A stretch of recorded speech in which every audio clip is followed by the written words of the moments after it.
adalah gembalaku, takkan kekurangan aku. Saudara-saudara terkasih, selamat pagi. Salam jumpa lagi dalam Sabda Siap Saji Rabu 10 Maret 2021, pekan ketiga Prapaskah. Marilah kita berdoa.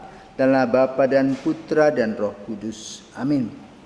Bapa, Engkau penuh kasih, menyiapkan, mempersiapkan kami, memberi kami kehidupan, dan Engkau tak segan-segan juga menolong kami dengan memberikan peraturan agar kami bisa hidup bersama sebagai saudara. Namun pada kenyataannya kami sering melanggar tata aturan yang kami punyai dan kami miliki, sehingga melahirkan pertengkaran, perselisihan. Karena itu pada hari ini Yesus mengingatkan kepada kami melalui Injil bahwa Ia tidak mengubah hukum yang ada, tetapi menyempurnakannya dengan hukum cinta kasih. Ajarlah kami dan bukalah hati kami agar kami boleh melaksanakan cinta kasih tersebut dalam kehidupan kami sehari-hari, demi Kristus Putramu dan pengantara kami kini dan sepanjang masa. Amin. Tuhan bersamamu dan bersama rohmu. Inilah Injil Yesus Kristus menurut Matius. Dimuliakanlah Tuhan. Dalam khotbah di bukit, Yesus berkata kepada murid-muridnya, "Janganlah kamu menyangka bahwa aku datang untuk meniadakan hukum Taurat atau kitab para nabi. Aku datang bukan untuk meniadakannya, melainkan untuk menggenapinya. Karena aku berkata kepadamu, sungguh, selama belum lenyap langit dan bumi ini, satu iota atau satu titik pun tidak akan ditiadakan dari hukum Taurat sebelum semuanya terjadi.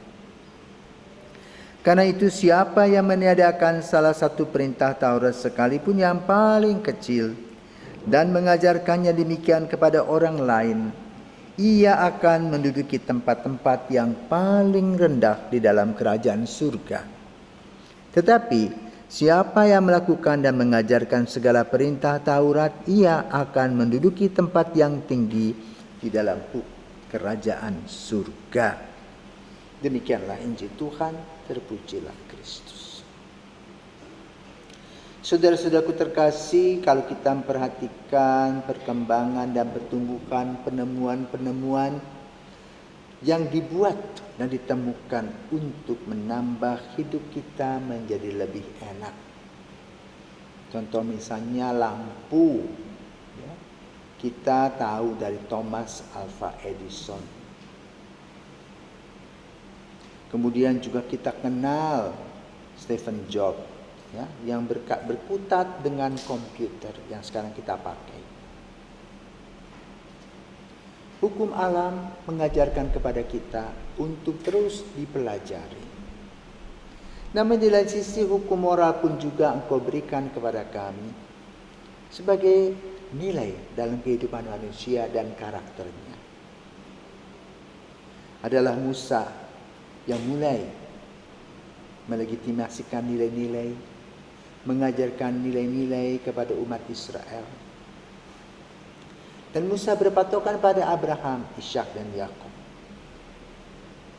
Kemudian muncullah yang disebut dengan hukum Taurat, hukum kasih untuk Tuhan dan sesama, yang kemudian diterjemahkan lebih jelas oleh Yesus sendiri menjadi hukum kasih. Cintailah Allahmu, cintailah dirimu sendiri, dan juga cintailah musuh-musuhmu.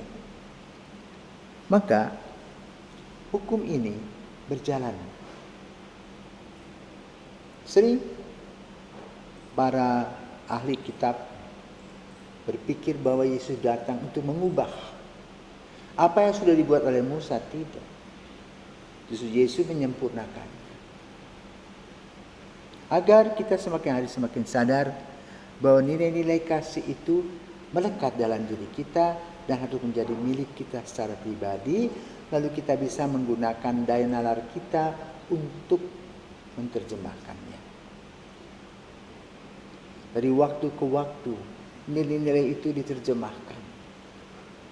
Demikian pula baru-baru ini dalam kunjungan Paus Fransiskus ke Irak, di mana Irak sejak tahun 2003 mengalami banyak penderitaan. Sudah ada invasi dari Amerika, kemudian juga pertumbuhan ISIS di sana, pertentangan dan pertengkaran antar kelompok dan suku merajalela, mengenyahkan banyak orang. Maka Paus mengatakan, tempat ini adalah tempat para martir yang telah membuktikan kekristenannya, bertahan sebagai pengikut Tuhan yang setia, di mana mereka disempurnakan melalui peristiwa darah ini. Lalu apa yang harus kita lakukan? Paus mengatakan yang sudah lewat merupakan sebuah pelajaran yang besar agar kita tidak mengulangi lagi kegelapan itu. Tapi kita mempunyai pengharapan ke depan bahwa kita diciptakan oleh Tuhan yang sama, dengan tata hukum dan nilai-nilai yang sama dalam cinta kasih, sehingga kita harus menjadi orang yang betul, bukan takabur, tetapi orang yang bijaksana, yang bisa mengisi apa yang harus terjadi. Sebagaimana dikatakan Yesus, 1 iota pun, 1 titik pun tidak akan diubah, tetapi semakin hari disempurnakan. Semoga kata-kata Yesus ini dapat kita terjemahkan di dalam kehidupan sehari-hari. Paus Fransiskus sudah mengerti dan memahami betapa pedihnya umat Irak. Mereka tertindas, mereka terbelenggu. Oleh apa? Oleh kekerdilan manusia. Maka mari kita belajar untuk membuka mata dan hati kepada Tuhan dan melihat dengan jelas dengan menggunakan nalar dan kebijaksanaan kita, sehingga kita boleh menikmati kebahagiaan itu dalam hidup bersama dengan orang-orang lain, dan kita tahu bahwa nilai-nilai itu berasal dari Tuhan sendiri yang kemudian harus dipraktekkan di dalam kehidupan kita. Selamat mempraktekannya. Semoga hukum kasih tetap hidup, sehingga yang lahir dalam kehidupan kita adalah rasa damai dan sukacita. Selamat pagi.